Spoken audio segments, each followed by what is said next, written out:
Walk through the streets of ancient Rome, and you would see a city that dazzled the senses. The marble temples of the Forum gleamed white under the Mediterranean sun. Senators in flowing togas discussed politics as they were carried in litters. Bakers sold warm bread, while the smell of roasted meat drifted through the air. Rome was a place of wealth, culture, and ambition. But hidden behind this grandeur was a harsher truth. The city and the empire that stretched from the Atlantic Ocean to the Euphrates was built upon unfree labor. Slavery was not just an institution in Rome. It was the foundation of Roman society itself. How many were enslaved? By the late Republic and early Empire, estimates suggest that between 25 and 40% of Italy's population were slaves. In other words, as many as 1 in every 3 people in the heartland of the empire lived in bondage. This is staggering. Compare it to the height of slavery in the American South, where enslaved people made up about 1/3 of the population in some states. In Rome, this ratio extended across entire regions. The villa estates of southern Italy, known as latifundia, were worked by thousands of slaves. The households of wealthy senators might contain not dozens, but hundreds of enslaved individuals. Even middle-class families in Rome might own 1 or 2 slaves, considered a necessity rather than a luxury. To the Romans, this was not controversial. It was simply normal. Aristotle had once called slavery natural, claiming that some people were born to rule and others to serve. The Romans carried this belief forward, never doubting that their empire required human bondage to function. Sources of slaves. But where did Rome acquire such vast numbers of slaves? The first and most important source was war. Every conquest swelled the markets with new captives. When Rome defeated Carthage in 146 BCE, tens of thousands of men, women, and children were enslaved. Julius Caesar's campaigns in Gaul are said to have sent nearly 1 million people into bondage. The historian Plutarch describes Caesar auctioning off entire populations after victories, with slave traders waiting eagerly in his wake. The second source was piracy. In the 2nd century BCE, Mediterranean pirates flourished, capturing travelers and coastal villagers, then selling them in bustling slave markets such as Delos. At its peak, Delos was said to handle 10,000 slaves in a single day. The third source was birth. Children born to enslaved women automatically inherited the same status. A household that owned many slaves could grow its labor force naturally, generation after generation, without needing new purchases. Finally, there was exposure and abandonment. Poor Roman families who could not raise a child sometimes left newborns out in the open. These infants were often collected by traders, raised, and sold into slavery. What began as a tragedy of poverty became part of the machinery of Roman commerce. The legal status, slaves as property. In Roman law, a slave was not considered a person. They were property remnants placed in the same category as cattle, land, or tools. The master's power was absolute. A slave could be punished, tortured, or even killed without legal consequence. They could not marry legally, could not own property, and had no standing in court. They were, in the eyes of the law, extensions of their master's will. And yet, paradoxically, slaves were indispensable in every part of Roman life. They were cooks, cleaners, field hands, builders, miners, teachers, accountants, secretaries, bodyguards, and even doctors. The Roman elite trusted their slaves with tasks requiring great skill and responsibility. Wealthy men relied on them for nearly every aspect of daily life. Cicero, the famous orator, once wrote about the chaos he experienced when one of his secretaries, a trusted slave, died suddenly. The gap left behind was not easily filled. Everyday life in bondage. Not all slaves lived the same life. Their experience depended heavily on where they worked and who owned them. Household slaves, the luckiest, served in urban households. They cooked, cleaned, and tended to their masters. often under watchful eyes, but with less grueling physical strain. Some became confidants or companions. In rare cases, they were even freed in their master's will. Field slaves. Life was far harsher on the great estates. Agricultural laborers rose with the sun, worked long hours under overseers, and endured brutal punishments. Cato the Elder, in his agricultural manual, advised landowners to work slaves constantly to prevent idleness. Mine slaves. The worst fate of all was in the mines. These men and women lived in darkness, chained underground, working until death released them. Ancient writers compared their suffering to a living hell. Skilled slaves. Paradoxically, some slaves were highly educated and commanded great value. Greek slaves, in particular, were prized as teachers, physicians, or philosophers. Wealthy Romans displayed them as status symbols. A well-trained Greek tutor could cost a fortune. The paradox of proximity. And here lies the Roman paradox. Slaves were everywhere, essential and visible, yet never considered equals. Imagine walking into a Roman senator's villa. The walls are painted with bright frescoes. The air smells of incense. At the entrance, a slave greets you, perhaps holding your cloak. Another pours you wine. A Greek tutor sits nearby, teaching the senator's son Homer's verses. In the kitchen, cooks prepare a meal. In the fields outside, dozens more tend vineyards and olive groves. Every corner of Roman life was supported by enslaved labor, and yet the Romans thought little of it. To them, this was no moral dilemma, was simply the way the world worked. A world built on human commodities. And so we arrive at the question that fascinates us today. In a world where so many were enslaved, what was the price of a human being? The Romans, ever pragmatic, treated people as assets. The value of a slave depended on age, skill, health, and origin. A strong young man from Thrace might be worth one price, a Greek scholar another. In Rome's bustling slave markets, buyers haggled as if purchasing cattle or fine pottery. To understand the Roman economy, to grasp the machinery that powered its empire, we must first understand how much it cost to buy a slave. And that is where our story continues. The slave markets of Rome. To answer the question of how much Roman slaves cost, we must step into the markets where they were sold and look not only at prices, but at the entire machinery that turned men, women, and children into commodities. The Roman slave market was not hidden in shadows. It stood in the open at the heart of cities, and at the center of an empire that ran on forced labor. The setting of the slave market. Picture the bustling heart of Rome. The Forum, filled with marble temples and busy crowds, was just streets away from where human beings were sold. Large slave markets, called Vinalia Servorum, had stalls, platforms, and auction blocks. Some were roofed halls, others open-air squares, and like the massive market on the island of Delos in the Aegean were entire port cities dedicated to the slave trade. Ancient writers claimed that on Delos, as many as 10,000 slaves could be bought and sold in a single day. Imagine the scene. Men in chains, women standing silently with placards around their necks, children clutching each other's hands. Shouts of traders, the clang of coins, the smell of sweat, sea salt, and livestock mixed in the air. These were not hidden transactions.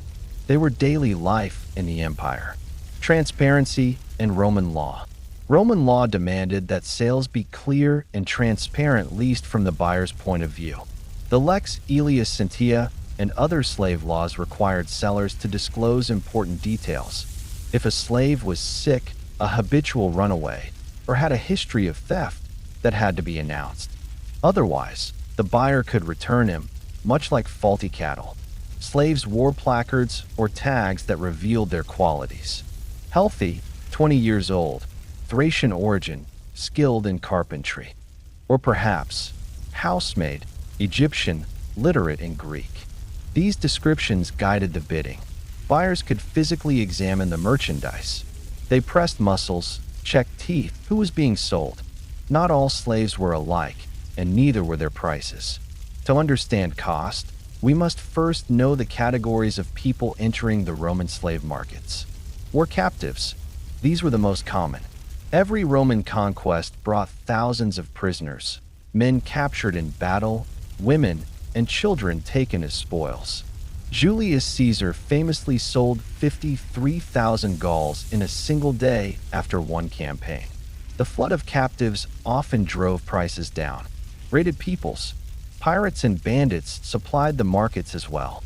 Before Pompey campaigned against Mediterranean piracy in the 1st century BCE, pirates were notorious for capturing villagers, sailors, and merchants, selling them in bulk. Born into slavery. Children of slaves, called verni, were raised in Roman households or sold to others. Because they grew up Romanized, they were often more trusted and could command higher prices. Debt slaves and criminals. Though less common in later Rome, some were enslaved for unpaid debts or as punishment. Thus, the inventory of the market was diverse, ranging from unskilled peasants to educated Greeks, from sturdy Thracians to delicate Syrian musicians. Price factors. What determined cost?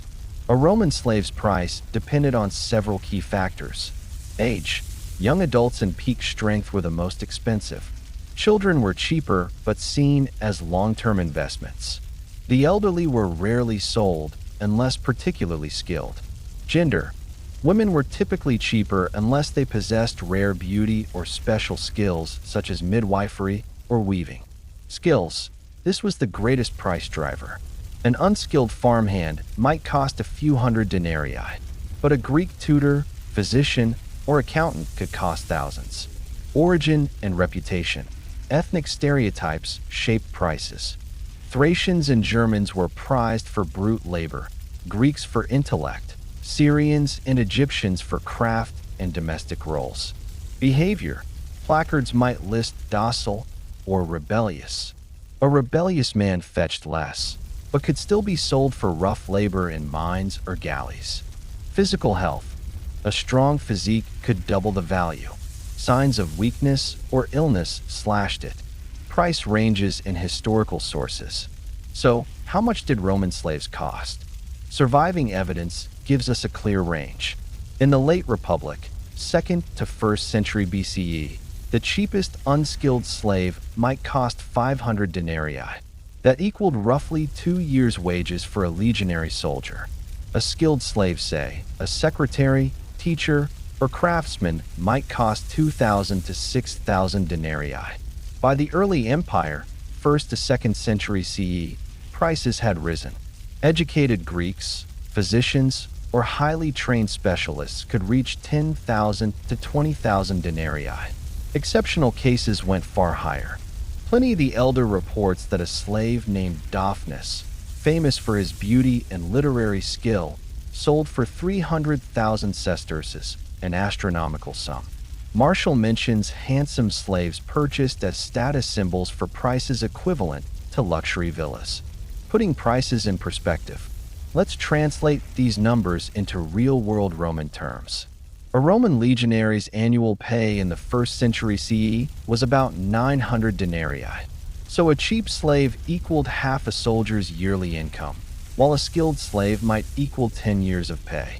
A modest house in Pompeii could cost 2,000 to 5,000 denarii. Thus, a skilled Greek tutor might cost as much as a house. A fine horse could cost 1,200 to 1,500 denarii, less than a talented artisan. Grain to feed a family for a year might cost 200 denarii. A slave's price represented many years of subsistence. Owning slaves, therefore, was a mark of wealth.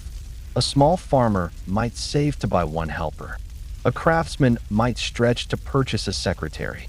Senators, however, bought dozens, even hundreds, filling their villas and estates with forced labor. The mass sales of war. At times, prices collapsed.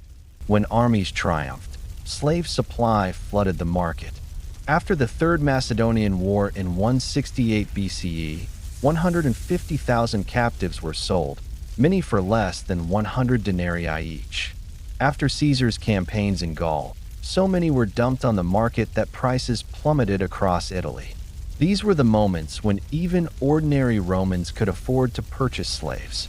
War, in Rome, was not only conquest, but also a business feeding the economy with human labor. Bulk buying and investment. Wealthy Romans sometimes purchased dozens at once. Great estates, latifundia, required armies of slaves to farm olive groves and vineyards. Traders offered discounts for bulk buyers, just as modern wholesalers do. For the super-rich, the slave trade was an investment. They calculated the cost against the years of output. A healthy farmhand purchased for 500 denarii could work 20 years, yielding harvests worth many times that. A doctor costing 10,000 denarii might save or treat dozens of household members, justifying the expense. But again, beneath these calculations lay human suffering, lives reduced to numbers, families separated forever. Anecdotes of expensive slaves. Pliny records wealthy Romans competing to own the most valuable slaves, much as elites today compete for luxury cars. Some prized beautiful boys or exotic entertainers, spending thousands for personal amusement. Cicero's letters mention buying librarians, scribes, and Greek tutors, essential for an educated Roman household. These men were costly, but also crucial to prestige. Owning a Greek philosopher was the mark of refinement. The satirist Juvenal sneered at Romans who paid more for a slave than for a house, mocking their vanity. Yet such extravagance shows how far prices could climb at the top end of the market. The slave dealer's role. The middlemen of this trade, the mongones or slave dealers, were wealthy figures in their own right. They bought slaves in bulk, transported them, housed them in barracks or gashula, and displayed them in markets. They often enhanced their merchandise, feeding slaves to fatten them, training them in basic skills, even dyeing hair or oiling skin to improve appearance. Much like livestock traders, they sought to present the most appealing product for the highest price. Regional markets and variations. Prices varied by region. In Italy, demand was high, and so were prices. Rome's great estates and households required a constant supply. In North Africa, slaves were plentiful due to wars and raids, and sometimes cheaper. In the East, educated Greeks and Syrians were especially prized, fetching enormous sums. In provinces like Gaul or Britain, local prices were lower, but many captives were shipped south to Italy for greater profit. Thus, location mattered. A slave bought cheaply in Gaul might be resold in Rome for double. Psychological weight. For Romans, the cost of a slave was not only an economic decision, but also a matter of status. A wealthy man might boast of the number and quality of his slaves, much as a modern magnate flaunts luxury possessions. The philosopher Seneca criticized this attitude, urging masters to remember that slaves were human beings. Yet even he acknowledged their high market value. Behind every price tag lay a contradiction. The more valued the slave, the more their humanity was recognized, yet still denied by being commodified. Transition. So, how much did a Roman slave cost? The answer is wide. From a few hundred denarii for a common farmhand to tens of thousands for an educated Greek tutor or physician. From the price of a soldier's yearly wage to sums greater than a villa. But more than the numbers, the market reveals Rome's heart. An empire where human life was reduced to coin, where conquest was measured not only in territory, but in flesh. In the next chapter, we will follow these slaves beyond the market into the fields, the workshops, the mines, and the households of Romedo, see how their prices translated into lives of labor, suffering, and, in rare cases, opportunity. Market forces and the value of human life.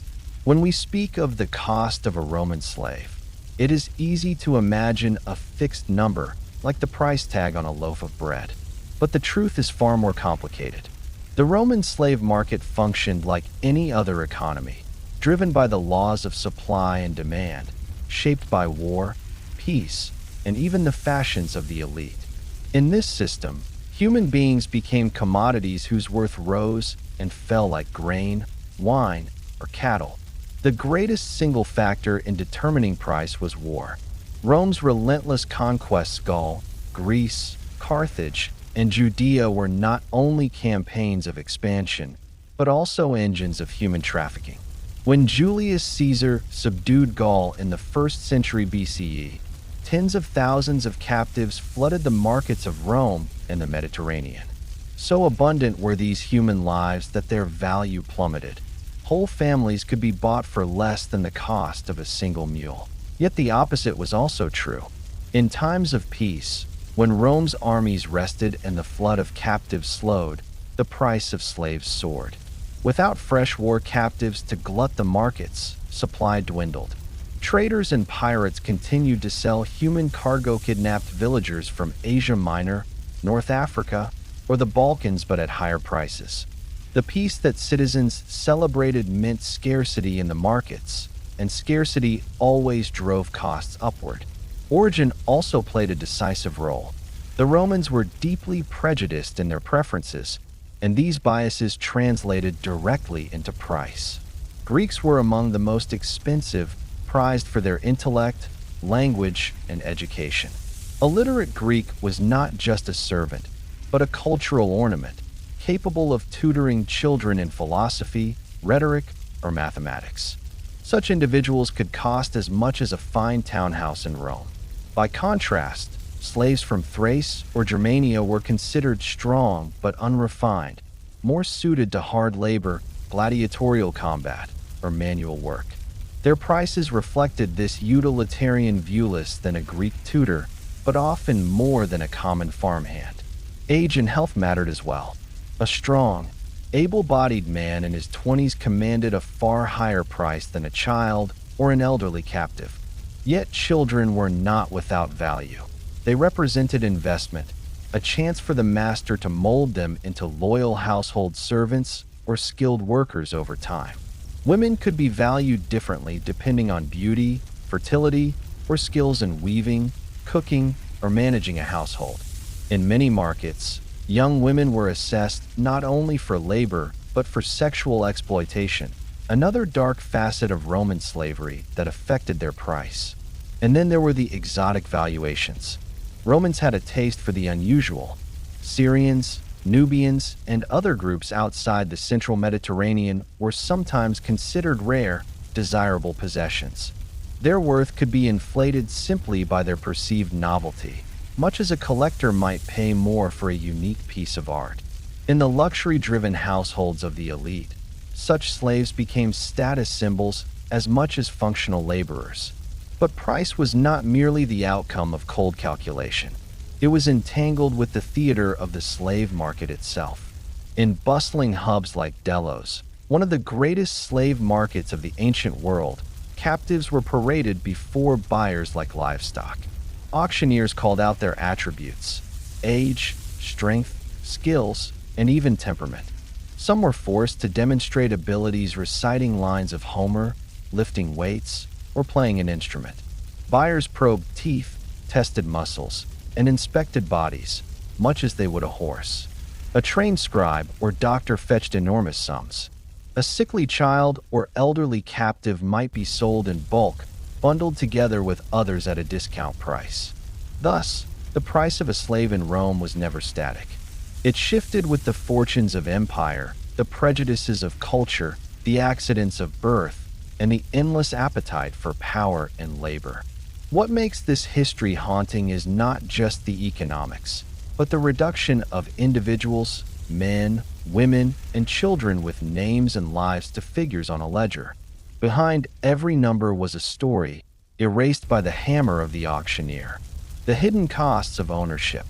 To speak of the cost of a Roman slave in terms of the marketplace alone, coins exchanged at an auction block, is to tell only half the story. For the true expense of slavery did not end with the purchase. It continued, day after day, in the maintenance, training, discipline, and eventual replacement of human property. The Romans, who prided themselves on efficiency and pragmatism, were acutely aware of this. A slave was not a one-time investment. but an ongoing economic calculation. The first hidden cost was basic upkeep. A slave had to be fed, clothed, and housed, no matter how meagerly. The cheapest rations consisted of grain, beans, and olive oil, sometimes with a measure of wine to keep morale and health from collapsing entirely. Clothing might be little more than a tunic of coarse wool, replaced when it became too ragged to serve. Housing varied according to the type of labor. Domestic slaves often lived within their master's household, while farmhands or miners were quartered in barracks, packed tightly into dark and unsanitary spaces. None of this was lavish, yet across hundreds or even thousands of slaves, the annual cost became significant. Then came training and specialization. A slave purchased for field work needed little instruction beyond brute labor, but one bought for skilled service scribes, artisans, and tutors required investment in education and practice. Wealthy families often sent promising slaves to schools to learn accounting, medicine, or literature. These costs, though initially burdensome, paid dividends. A trained secretary could manage a wealthy senator's estate, saving vast sums. A skilled physician slave could tend a household, sparing the master the fees of a professional doctor. Thus, the initial expense of purchase was multiplied by an ongoing process of cultivation, as owners sought to extract maximum value from their human property. Another cost was discipline and control. Romans feared rebellion above all else. A disobedient or runaway slave not only represented personal loss, but also a potential contagion of resistance. To guard against this, owners invested in overseers, guards, and punishments. On farms, the villicus, the slave overseer, maintained order backed by whips and chains. In cities, branded foreheads and iron collars marked those who had fled before, serving as grim deterrents. These methods required tools, staff, and above all, vigilance. Every sesterce spent on surveillance was a reminder that slaves were not passive property, but restless humans, capable of defiance. Yet for the wealthy, there were also luxury costs. Household slaves expected to appear in public with their masters were dressed well, groomed, and sometimes trained in etiquette. A retinue of handsome attendants enhanced a senator's prestige at the forum. Courtesans and entertainers required instruments, perfumes, or jewelry, for their value was tied not only to their presence, but to the refinement they projected. Here, slavery was not just labor, but conspicuous consumption, an endless expense to maintain social standing. There was also the question of replacement and depreciation. Slaves were not immortal. Hard laborers in mines and quarries often lived only a few brutal years, consumed by their work. Even domestic slaves could fall ill or grow old. When a slave's usefulness declined, some owners freed them, transferring responsibility. Others sold them at a reduced price or simply abandoned them. For the calculating master, the purchase price was always balanced against expected years of service. A young, healthy worker was worth far more than an older captive nearing the end of productive life. Finally, there was the psychological and political cost harder to measure, but felt deeply in Roman society. The constant threat of revolt haunted the Roman elite, from the great uprising of Spartacus in 73 BCE to smaller acts of resistance in fields and kitchens. Every denarius spent on chains, guards, or punishments was a reminder that the wealth of Rome rested on an uneasy foundation. Even in victory, the Romans could not buy peace of mind. In this way, the cost of a Roman slave extended beyond the marketplace. It was written into the daily rhythms of Roman life, in the bread doled out to the kitchen servant, the whip cracked in the vineyard, the coin given for a physician's training. Slavery was not a static price tag, but a living system of expenses, both material and moral. And perhaps this is why, when Rome's empire began to falter, the weight of this system became more apparent. The wealth it generated was undeniable, but the costs hidden and visible were woven into every corner of Roman life, a burden carried not only by the enslaved, but by the very society that depended on them. Slaves and the Roman economy, comparing costs to wages and wealth. When we speak of how much Roman slaves cost, the figures 500 denarii, 2,000 denarii, and 6,000 denarii can sound abstract, distant, and hard to grasp. But to the Romans, these numbers had weight. To understand what they truly meant, we must set them against the economic reality of everyday life in Rome. The wages of free citizens, the salaries of soldiers, the price of food, and the wealth of the elite. Only then does the true value of human lives, bought and sold, become clear. Equals the wage of a worker, a free laborer in Rome, working as a builder, dockhand, or farmhand, might earn 1 denarius a day at most, often less. Now, consider a trained slave costing 2,000 to 3,000 denarii. That represented 6 to 8 years of steady wages. And for a highly educated slave, such as a Greek physician or tutor, priced at 6,000 or more, the number of years grew to almost unimaginable levels. To a poor or middle-class Roman, such a purchase was entirely out of reach. Slavery, in this sense, was not simply an institution, it was a marker of class distinction. The ability to own another human being was itself a badge of wealth. Soldiers and the military pay scale. The Roman army was one of the empire's greatest engines of wealth and power. A legionary under Augustus earned 225 denarii a year, later raised to 300. Even with discipline and thrift, a soldier would need years to afford a single slave, and even longer for one of skill. Yet paradoxically, soldiers themselves were often the suppliers of slaves. After a campaign, the spoils of war included not only gold and land, but human captives. These prisoners, sold at auction, flooded the Roman market. Soldiers could not afford the most expensive slaves, but they helped make them available to the wealthy elite. In this way, the army served both as the source of slavery and as a reminder of how costly slaves were in relation to the men who captured them. The cost of daily life. To further measure the value, we can compare slave prices to the essentials of Roman living. A loaf of bread in Rome might cost a fraction of a denarius, perhaps 1/10 or 1/8. A single denarius could feed a family for a day if carefully spent. Rent for a modest room in the city might be a few denarii per month. Now weigh this against a slave's cost. The cheapest slave, 500 denarii, equaled the price of thousands of loaves of bread. It could have paid years of rent. To most citizens, such a purchase was inconceivable. The market for slaves was thus tilted toward those who already commanded wealth: senators, equestrians, landowners, and merchants who could think in terms not of daily survival, but of long-term investment. The wealth of the elite. For Rome's richest, however, slaves were not only affordable, they were abundant. A senator with an income of 1 million sesterces a year. The poet Martial mocks one wealthy Roman who had a slave simply to remind him of the names of his visitors.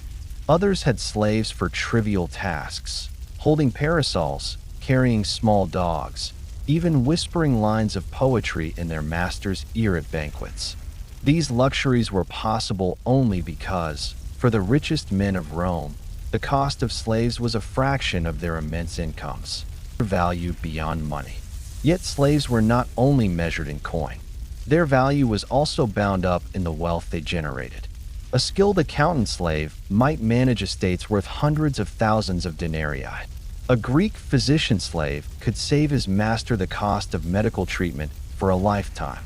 An educated slave might teach an entire generation of children, giving a family the cultural polish that helped them rise in politics. In this sense, the cost of a slave was both an outlay of silver and an investment with exponential returns. A divided society. The economic comparison also reveals a deeper truth about Roman society. Slavery reinforced inequality at every level. For the poor, Even imagining the purchase of a slave was beyond reach. For the middling classes, owning one or two slaves might signal modest prosperity. For the elite, owning hundreds or thousands of slaves was both a practical necessity for managing estates and a public declaration of power. The scale itself became a symbol. A farmer who worked alongside his single slave contrasted sharply with a senator who owned an army of servants. Wealth was not only counted in coin, but in bodies. The cost of slaves, in this sense, was more than financial. It was social, political, and cultural. It defined who belonged at the top of the Roman hierarchy and who remained below. The shifting price of human lives. Slave costs. Across the rise and fall of Rome, the cost of Roman slaves was not fixed. It shifted with war, peace, famine, and prosperity. In many ways, the fluctuations in price tell us as much about the empire's changing fortunes as the coins and monuments it left behind. Rome's economy was vast, stretching from Britain to Mesopotamia, and across this canvas, the value of a slave rose and fell like the tides of history. The Republic and the Age of Conquest. In the early and Middle Republic, 4th to 2nd century BCE, Rome's expansion was a machine of conquest. From the wars with Carthage to the subjugation of Greece, every victory brought prisoners. These captives were poured into Roman markets, sold in auctions at docks, forums, and army camps. The abundance of slaves during this period drove prices down. After the defeat of Perseus of Macedon in 168 BCE, Plutarch tells us that 150,000 captives were taken. With so many humans suddenly flooding the market, a basic slave could be bought for as little as 150 to 200 denarii, far below the usual average. Rome, in this sense, thrived on oversupply. The aristocracy enriched themselves not only with gold and land, but with the cheap labor that conquest delivered. For the small landowner, this glut of slaves was a disaster. Unable to compete with estates worked by vast gangs of cheap slave labor, many free farmers sold their plots and drifted into the city. This slave price thus reshaped Rome's social fabric, hollowing out its free peasantry while enriching the senatorial class. The late Republic, civil war, and instability. By the 1st century BCE, Rome was racked with civil wars. Marius versus Sulla, Caesar versus Pompey, Antony versus Octavian. In times of conflict, the slave supply became unpredictable. Conquests could suddenly flood the market, but unrest also threatened the stability of trade routes and estates. In Sicily, the very abundance of slaves led to uprisings, the Servile Wars, 135 to 71 BCE, when thousands of slaves rose in revolt. Led by men like Eunice and later Spartacus, these rebellions destabilized the system, destroyed estates, and in turn, impacted prices. In the wake of Spartacus' defeat in 71 BCE, 6,000 captured rebels were crucified along the Appian Way. The survivors of that war, sold into slavery, again swelled the market, but the risk of insurrection forever reminded Romans that cheap slaves came at a hidden cost. Prices in this period became volatile. Basic slaves could still be bought cheaply after military campaigns, but skilled slaves, accountants, Greek tutors, doctors remained expensive. For the wealthy elite, the uncertainty of politics made these high-value slaves even more desirable, as they promised stability amid chaos. The empire's height, luxury, prosperity, and rising costs. By the 1st and 2nd century CE, the so-called Pax Romana reached its greatest stability. The empire stretched across the Mediterranean, trade flourished, and wealth poured into the capital. This stability had a curious effect on slave prices. Without the constant influx of massive numbers of war captives, the supply of slaves diminished compared to the Republic. At the same time, demand grew, fueled by the luxurious lifestyles of emperors, senators, and equestrians. As a result, prices began to climb. A simple unskilled slave could now cost around 500 denarii. Skilled slaves rose to 2,000 to 3,000, and highly trained specialists, especially Greeks, might fetch 6,000 or more. The Roman elite collected such slaves the way modern collectors pursue art. The rarity of quality made them symbols of prestige. The Emperor Hadrian, for example, was said to travel with entire retinues of highly educated slaves.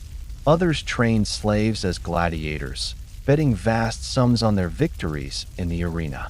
These investments were costly, but the rewards, economic, social, and symbolic, were worth it for the wealthy. Crisis and decline, inflation and devaluation. By the 3rd century CE, Rome entered a time of crisis. Plagues, invasions, and economic instability racked the empire. The silver content of the denarius declined sharply as emperors debased the currency to pay for armies. Inflation spiraled. With money losing value, the cost of slaves in nominal terms rose dramatically. Records suggest that by this time, a slave might cost thousands upon thousands of denarii, not because their real value had increased, but because the coin itself was worth less. This period also saw a decline in the availability of slaves. Rome's frontiers had stabilized, and the transition from slavery to serfdom. By the 4th and 5th centuries, as the empire staggered toward collapse, the entire system of slavery shifted. Slaves still existed, but the economic foundations had changed. The decline of conquest meant fewer new slaves entered the system. At the same time, the rural economy demanded stability. Landowners increasingly tied peasants to the land, reducing reliance on purchased slaves. The cost of slaves at this time, while hard to pin down, was likely prohibitive for all but the richest. The economics of slavery that had once made it the engine of Rome's economy were fading. Human lives were still bought and sold, but the great slave markets of earlier centuries dwindled. By late antiquity, Rome had effectively transitioned into a society of bound laborers rather than a constant flood of enslaved foreigners. Reflections on the price shifts.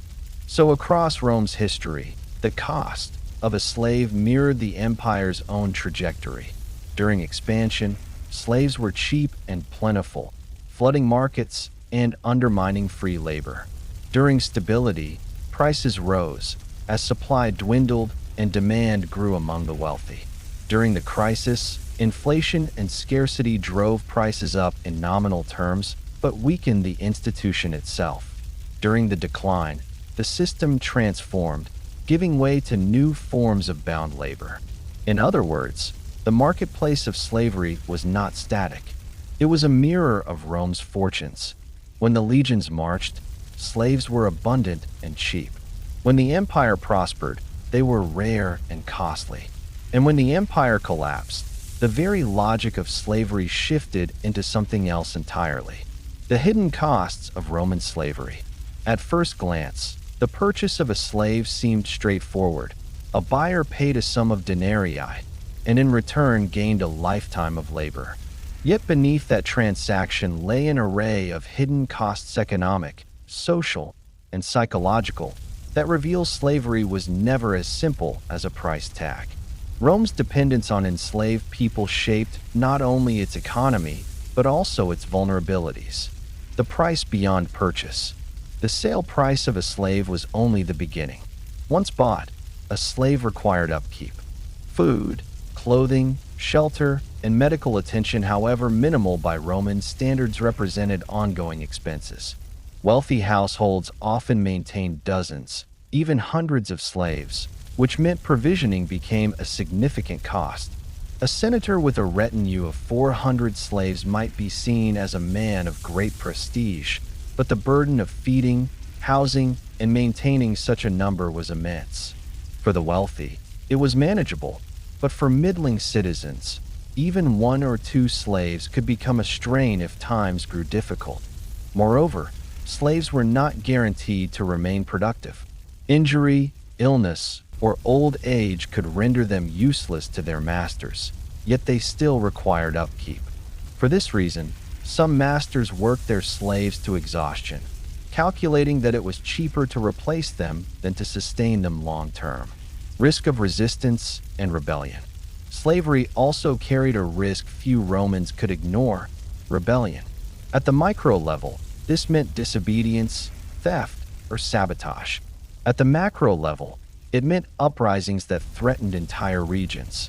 The Servile Wars stand as stark reminders. In Sicily, 135 to 132 BCE and 104 to 100 BCE, thousands of slaves rose in armed rebellion, requiring Roman legions to crush them. The most famous, of course, was the revolt of Spartacus in 73 to 71 BCE. His army of escaped gladiators and slaves at one point numbered over 70,000, defeating Roman forces in battle and striking terror into the Republic. For every Roman who bought a slave, there lingered the unspoken anxiety that beneath the surface of obedience smoldered the potential for violence. A household slave might poison a master, a field hand might burn crops, or a gladiator might flee and spark rebellion. This constant threat was a hidden cost of slavery: fear, the cost of control. To mitigate these risks, Romans developed elaborate systems of control. Slaves were branded, collared, or tattooed with marks of ownership. Owners invested in overseers, vilici, to supervise gangs of slaves on estates. Urban households often divided slaves into hierarchies, granting privileges to some to ensure loyalty and surveillance over others. Punishments, too, were part of the cost. A rebellious or disobedient slave might be flogged, mutilated, or even executed. These punishments were not free. They consumed time, resources, and sometimes property values, since killing a slave meant destroying an expensive asset. Even in Rome's laws, the danger was recognized. If a master was murdered, the entire household of slaves could be executed as a deterrent, regardless of individual guilt. The empire built its system on fear because it understood that the enslaved were never truly submissive.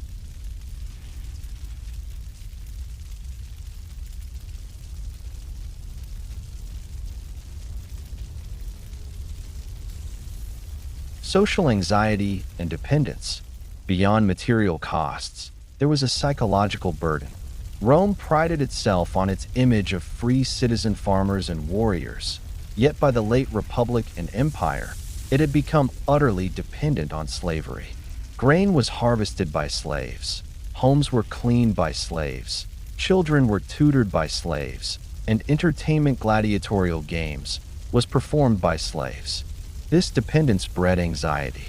Roman writers like Seneca and Pliny the Younger sometimes mused on the moral dangers of luxury, warning that over-reliance on slaves made masters soft and decadent. Others feared the sheer numbers. In parts of Italy, slaves outnumbered free citizens. The more Rome depended on slaves, the more fragile its social order became. The ethical question, rarely asked. Few Romans openly questioned the morality of slavery. For them, it was the natural order: conquerors and conquered, masters and servants. Yet occasionally, cracks appeared. Stoic philosophers argued that slaves, too, were human beings, capable of virtue and reason. Seneca himself wrote, "They are slaves? No, they are men." Such voices were rare and largely theoretical. The system endured because the economic benefits outweighed moral concerns. But in hindsight, this failure to reckon with the human cost stands as perhaps the greatest hidden price of all: prestige, luxury, and the high-end slave market. If the ordinary slave in Rome represented labor, the elite slave represented luxury. Beyond the farms, mines, and workshops where human lives were measured in denarii and toil, there was another market, one where price was not dictated by necessity, but by prestige. This was the world of the high-end slave trade, a marketplace where Rome's wealthiest citizens paid extravagant sums not for survival, but for status. Slaves as status symbols. For Rome's aristocrats, slaves were more than workers, they were walking emblems of prestige.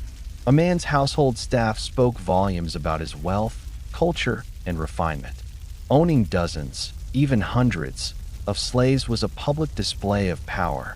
But beyond numbers, it was the quality of slaves that mattered. A rare Greek tutor, a skilled musician, or a beautiful concubine could fetch prices far beyond those of an ordinary laborer. These purchases were less about function than about demonstrating that a Roman could command the finest human talent the empire had to offer. Much like fine art, jewelry, or imported spices, slaves became part of Rome's luxury economy. Greek tutors and intellectual prestige. The Roman conquest of Greece in the 2nd century BC brought a flood of Greek captives into Italy. Many were highly educated philosophers, rhetoricians, and mathematicians. To a Roman noble, owning a Greek tutor was a mark of elite sophistication. While a field hand might sell for 500 denarii, a Greek teacher could command 10 times that sum or more. Cicero, himself a product of Greek intellectual influence, often praised the value of such tutors. They were seen not only as instructors of children, but as cultural ornaments, proof that their masters had embraced the sophistication of Hellenic learning. In this sense, the cost of a Greek slave was not just a purchase price, but an investment in prestige, reputation, and legacy. A family with an esteemed tutor could boast of raising sons destined for political or rhetorical greatness. Beauty and desire on the auction block. Another tier of the luxury slave market centered on physical beauty. Enslaved women and men, chosen for their attractiveness, often fetched exorbitant prices. They were destined for roles as concubines, entertainers, or household companions. Ancient writers remark on these sales with both fascination and disgust. Juvenal, the satirist, mocked wealthy Romans who spent fortunes on Greek courtesans or Syrian dancers. The demand for beauty was so high that auction catalogs might list details of complexion, physique, or even the refinement of a slave's voice. Prices in this market could soar to staggering levels 10,000, 20,000, or even 50,000 denarii. Such sums were the equivalent of estates, villas, or entire farming operations. In some cases, Roman nobles willingly traded land for the companionship of a single desirable slave. Skilled artisans and entertainers. Talent also drove prices upward. Musicians, actors, doctors, and artisans who brought specialized skills commanded sums well beyond ordinary laborers. A skilled physician, for example, might be purchased at a cost that rivaled property, for his knowledge could save lives. In urban Rome, dinner parties were central to elite culture.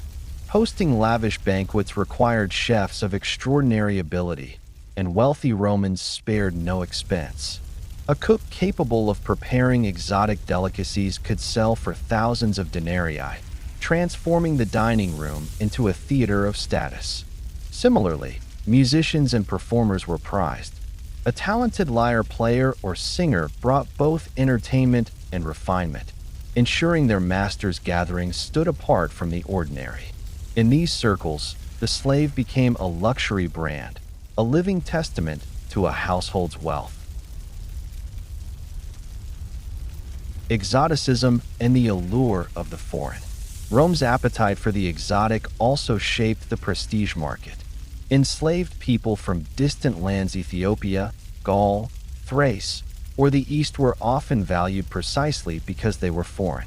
Their accents, appearances, or cultural practices added novelty to elite Roman households. Some masters collected slaves as one might collect rare artifacts. An Ethiopian servant might be kept as a curiosity, a Thracian warrior as a bodyguard, or a Parthian dancer as entertainment. These purchases had little to do with utility and everything to do with spectacle. This phenomenon reflected Rome's imperial ideology. To parade slaves of diverse origins was to parade Rome's conquests. Every foreign-born servant in a Roman household was living proof of the empire's reach. The symbolic economy of excess. In the high-end market, The true cost of a slave was not measured in labor efficiency, but in symbolism. To spend 30,000 denarii on a musician was to send a message: I am rich enough to squander wealth on beauty and art. Roman writers recognized this culture of excess and sometimes condemned it. Seneca criticized the way aristocrats lavished fortunes on entertainers while neglecting virtue. Yet even he acknowledged that the marketplace thrived precisely because of Rome's hunger for luxury. Slaves in this sphere became human luxuries, objects to be displayed, bragged about, and envied. Their value was inflated not by necessity, but by vanity, the hidden cost of prestige. Yet with such purchases came risks. A Greek tutor might corrupt a son with un-Roman ideas. A beautiful concubine might create household jealousies. An exotic bodyguard might inspire fear in neighbors. Moreover, these extravagant prices distorted Rome's social fabric. Wealthy elites monopolized the finest talent, widening the gulf between themselves and ordinary citizens. In doing so, they fueled resentment and inequality pressures that simmered beneath Rome's glittering surface. The economic weight of slavery in Rome. Slavery in Rome was not simply a matter of individuals being bought and sold.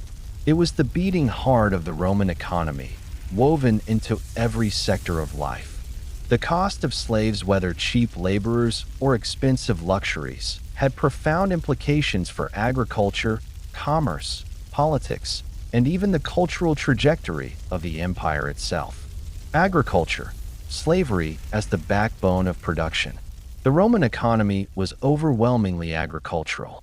Grain, olives, and grapes were the staples of Mediterranean life, and slaves provided the labor that fueled this system.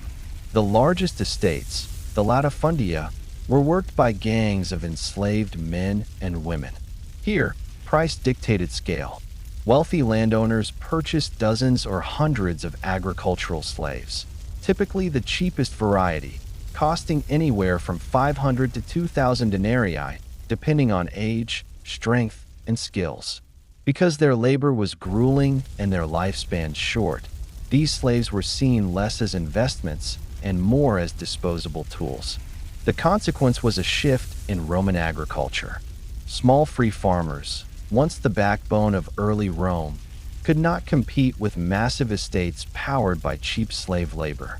As free farmers sold their lands, they swelled the cities, creating a restless urban population dependent on state handouts.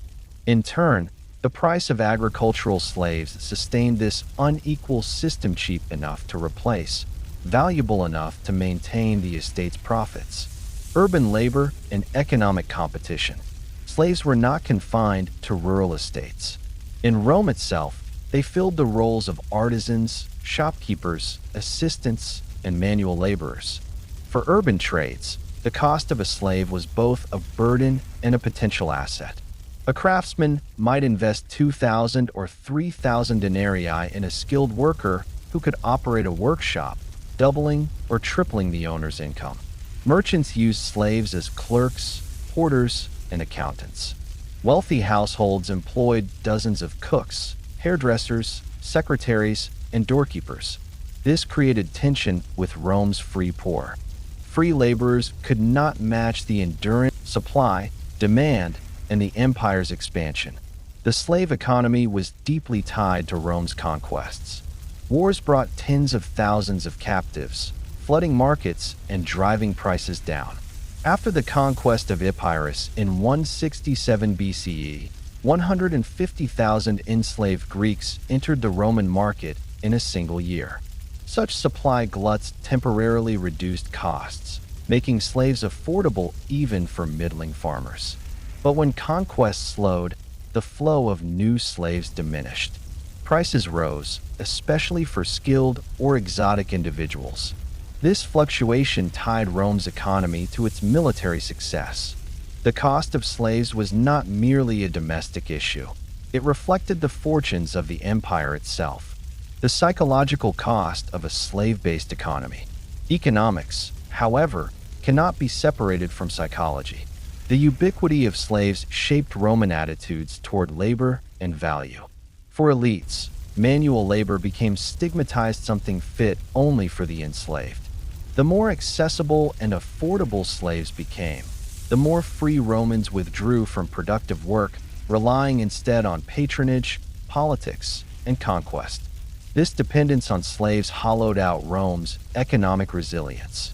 Where Greek city-states had thrived on small producers and craftsmen, Rome increasingly relied on captive labor. It was a system profitable in the short term, but fragile in the long term. State revenues and taxation. The state itself benefited indirectly from slave costs. Sales at auctions were taxed, and slave owners were expected to pay certain levies connected to ownership. Moreover, the economic surplus generated by slave labor enriched the elite, who in turn financed the empire's political machinery. Yet this dependence created distortions. Because wealth was concentrated in estates powered by cheap slaves, tax burdens shifted unfairly onto the lower classes, widening the gulf between rich and poor. Slave prices and rebellions. The economics of slavery also intersected with rebellion. When slaves were cheap and plentiful, masters treated them as disposable. Brutality was common, lifespans short. But when slave prices, especially after shortages, the economic incentive shifted. Owners had more reason to preserve their property, to prevent costly losses. The Great Servile Rebellions, like the revolt led by Spartacus in 73 BCE, exposed the tension between cost and control. Wealthy Romans had amassed vast numbers of slaves, calculating that cheap prices and harsh discipline would maximize profits.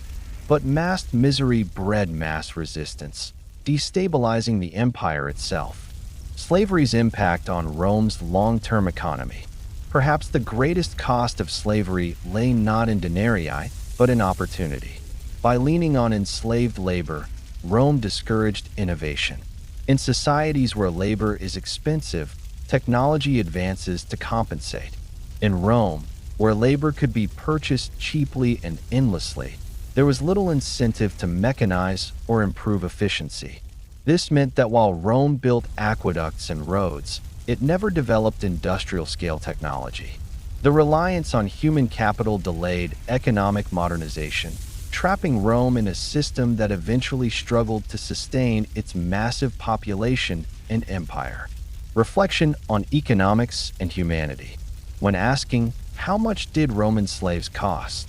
The answer reaches far beyond auction blocks and price lists. The cost reverberated across society, shaping agriculture, depressing free labor, enriching elites, and linking the economy to conquest. Rome's wealth was built on this system, but so were its contradictions. The dependence on slavery fueled growth, yet sowed inequality, drove expansion, yet demanded conquest, created luxury, yet discouraged progress. The true cost, therefore, was not only measured in silver, but in the very trajectory of Roman civilization. The human cost of Roman slavery. When discussing the price of Roman slaves, it is easy to get lost in numbers 2,000 denarii here, 6,000 there. But behind every figure stood a person, a body taken, a life uprooted, and an identity transformed into property. The market might have reduced them to commodities, yet the true cost of slavery in Rome can only be understood by looking at the human dimension. The auction block, from person to property. The process began with capture. A prisoner of war, a kidnapped villager, or even a child born into bondage might find themselves herded to an auction block in Rome or a provincial town. Here, stripped of their daily life, the true price of ownership. The life of a slave varied drastically depending on their role and master. Agricultural slaves worked in the countryside under brutal conditions. Shackled, watched by overseers, and driven to exhaustion, their lives were short and their bodies disposable. The cost to their humanity was immense. Household slaves lived closer to their masters and sometimes experienced better treatment. They cooked, cleaned, tutored children, and attended to personal tasks. Yet they were never free. Every action served another's will. Skilled and educated slaves, doctors, scribes, or teachers might live relatively comfortable lives, even earning respect. Some could manage money or run businesses for their masters. Still, they remained property, their talents enriching another. Sex slaves, perhaps the darkest reality of Roman slavery. Men and women, often young, were purchased explicitly for sexual use. For them, the cost of slavery was the constant violation of body and soul, normalized under Roman law. Every slave, regardless of role, paid the same invisible cost, the erosion of autonomy. The cost of fear, control, and punishment.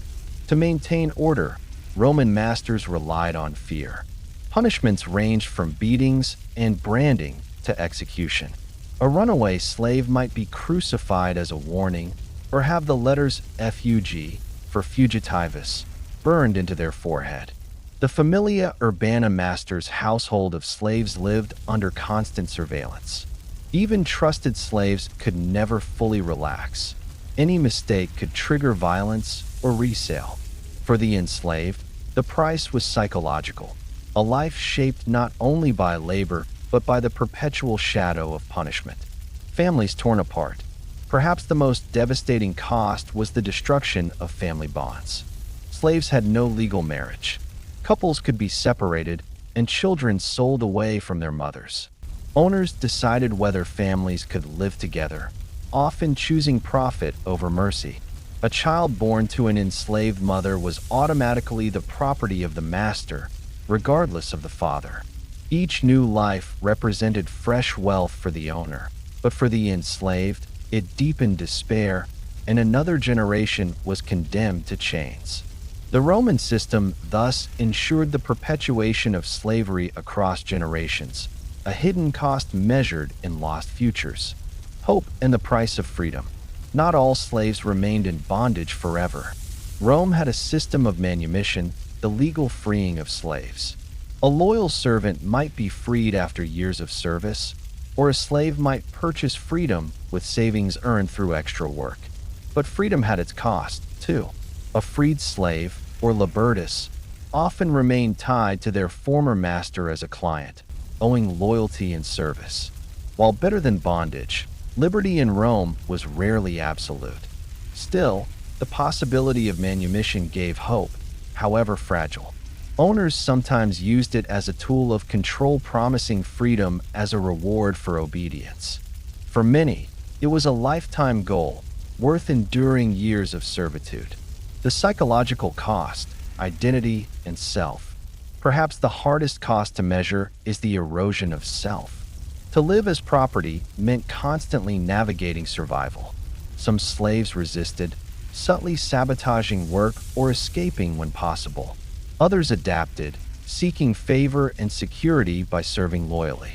Over time, many enslaved people lived in a state of fractured identity. Roman law called them res, things, yet they were fully human, with emotions, ambitions, and memories of lives lost. The true cost of slavery lay in this dissonance, being human but treated as less. The legacy of Roman slavery and its true cost. The Roman Empire dazzles us with its marble temples, aqueducts, roads, and theaters.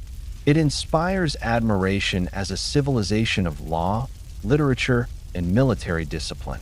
Yet beneath this splendor lay a foundation built on the backs of millions who lived and died in bondage. If we ask the question, how much did Roman slaves cost? We find that the answer cannot be reduced to mere coins or transaction records. The cost was financial, yes, but it was also economic, cultural, and profoundly human. Wealth measured in chains. Rome's elite senators, generals, and emperors measured their prestige not just in land or villas, but in the number of slaves they owned. A great household in Rome might boast hundreds, even thousands, of enslaved people working in every conceivable role. Pliny the Elder records that some aristocrats owned more slaves than entire villages. For these elites, the cost of a slave was an investment. A skilled Greek tutor might cost a fortune, but could increase a family's reputation. A gladiator might be expensive, but victories in the arena could make him worth more than gold. The acquisition of slaves became part of Rome's social competition. The more you owned, the more power and status you displayed. Thus, the cost of Roman slaves was not just about money, but about reinforcing hierarchies. Slavery upheld the very structure of Roman society, Rome's economic engine. Slavery was also the engine of Rome's economy. From the vast wheat fields of Sicily to the olive groves of Hispania and the silver mines of Dacia, enslaved labor fueled production. Without slaves, Rome could not have sustained its armies, its cities, or its expansion. But this came at a hidden cost, a dependency that stifled innovation.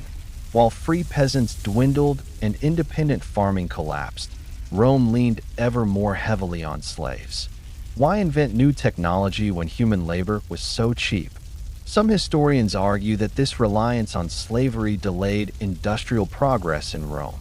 Thus, while slaves had a measurable price in markets, the long-term cost was a society locked into dependence, unable to adapt when its slave supply dwindled after conquest slowed. The cost in fear and rebellion. Slavery carried another price, the constant threat of revolt. Rome was never entirely secure in its dominance over the enslaved. The most famous rebellion, led by Spartacus in 73 BCE, saw thousands of gladiators and slaves rise against their masters, terrorizing the Italian countryside for 2 years. The Romans crushed the revolt, crucifying 6,000 survivors along the Appian Way as a warning. But the memory lingered, and the cost was clear: fear. Every Roman master, no matter how wealthy, lived with the knowledge that their power was fragile. To prevent rebellion, Rome expended resources on surveillance, punishment, and brutal displays of control. The whip, the chain, and the cross were as much tools of Roman economics as coins and contracts. The cost to Roman culture. The system also shaped Roman culture itself. Roman comedy often mocked slaves, portraying them as cunning tricksters or foolish servants. Elite authors debated whether kindness or cruelty was the best way to control them. Philosophers like Seneca and Epictetus, himself a former slave, grappled with the moral contradictions of a society that celebrated freedom while denying it to millions. The ubiquity of slavery dulled Roman sensibilities. What we see is shocking: the buying and selling of people, the branding of bodies, the separation of families, was normalized. This acceptance cost Rome its moral compass. Slavery was not just an economic institution. It was a cultural lens that taught Romans to divide humanity into masters and the enslaved. The human ledger. And here lies the heart of the question: how much did Roman slaves cost? On the auction block, the answer was numbers: 500 denarii for a laborer, 2,000 for a skilled artisan, 6,000 or more for a highly educated Greek, a fortune for the most beautiful courtesans or the strongest gladiators. But the human ledger tells another story. Each purchase was a life erased from its original path. Each sale was a family broken, a language silenced, a culture absorbed into the maw of empire. The true cost cannot be calculated in Roman coinage. It must be measured in suffering and lost potential. The slave who might have been a farmer, a poet, a leader, instead became a nameless figure in someone else's story. The long shadow of Roman slavery. Even after Rome fell, its legacy of slavery did not vanish. Medieval Europe, Islamic empires, and later transatlantic powers all inherited and adapted the Roman model. Rome normalized the idea that humans could be bought and sold, that economies could be built on bondage. In this way, the cost of Roman slavery stretches far beyond antiquity. It set patterns that shaped centuries of exploitation and oppression. The empire's reliance on slaves was not merely a feature of its past, it became a curse on the world's future. Returning to the question. So, let us return to the question: how much did Roman slaves cost? To the Romans, the answer was simple and cold: a few hundred, a few thousand, sometimes tens of thousands of denarii. To us, the answer is far more complex. They cost Rome its innovation, its moral clarity, its security, and ultimately its legacy. They cost the enslaved their freedom, families, dignity, and sometimes their lives. They cost history millions of voices silenced. The story of Roman slavery reminds us that civilizations can be brilliant and brutal at the same time. Rome's greatness was inseparable from its cruelty. Its monuments endure, but so does the memory of those who paid the price. Counting the true cost, the Roman world fascinates us because it is both familiar and alien. We marvel at its aqueducts, the Colosseum, its legions, its law, and its literature. Rome feels like the beginning of so much we still live with today: our architecture, our politics, our languages. And yet, at the very heart of this civilization was a system that denied humanity to millions. To truly understand Rome, we must look beyond its marble facades and triumphal processions, and instead face the human reality that sustained them. Rome's promise and its paradox. Rome liked to speak of libertas freedom as the foundation of its greatness. The Republic boasted of freeing itself from kings. Its emperors styled themselves as protectors of the Roman people. Yet, this same society was built on bondage. The paradox is stark. A Roman citizen could walk through the forum, vote in assemblies, and speak proudly of rights, all while being carried in a litter borne by slaves who had none. Rome's promise of liberty was reserved for the few. Its grandeur was supported by the many who were denied it. This contradiction was never resolved. It simply became the norm, the calculus of chains. When we ask, how much did Roman slaves cost? The cold arithmetic of the marketplace answers with numbers.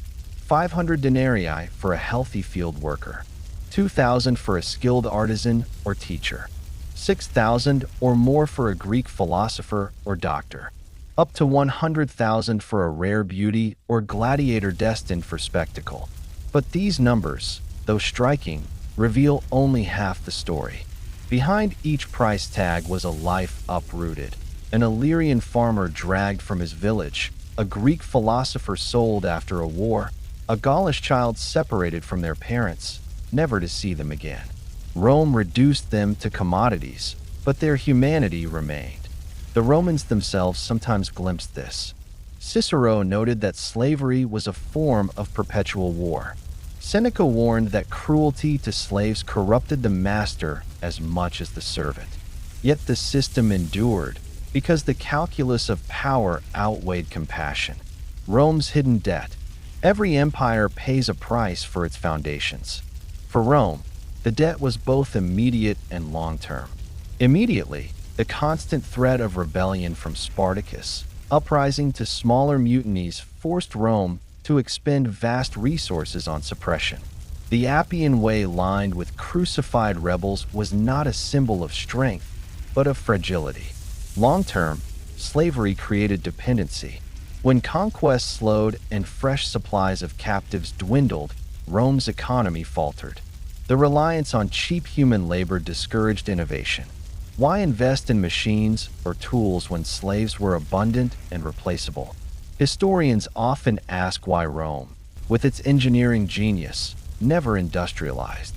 The answer lies, at least partly, in slavery. The debt was also moral. By normalizing slavery, Rome dulled its own moral vision. Its art, literature, and philosophy flourished, but within a framework that accepted bondage as natural. This cultural acceptance left a stain that outlasted the empire itself. The legacy beyond Rome. Rome fell in the West in the 5th century, but its memory endured. Unfortunately, so did its model of slavery. Medieval Europe adapted it. Islamic empires adopted it. Later, the transatlantic slave trade, one of history's greatest tragedies, echoed Roman justifications. That conquest gave the right to enslave, that human beings could be categorized as property, that civilization depended on bondage. Rome's legacy of law and governance inspired republics and democracies. but its legacy of slavery inspired chains and ships' holds. The cost of Roman slavery, therefore, was not confined to antiquity, it rippled through centuries. The human ledger revisited. Let us return, one last time, to the marketplace in Rome. A buyer examines a slave, checks the teeth, tests the muscles, and asks about skills. A price is agreed, denarii change hands, and the transaction is complete. The Romans saw this as routine, unremarkable, just business. But history demands that we see more. That transaction was not just an economic exchange, but a human tragedy. The cost was not only in silver, but in suffering. Every slave was a story interrupted.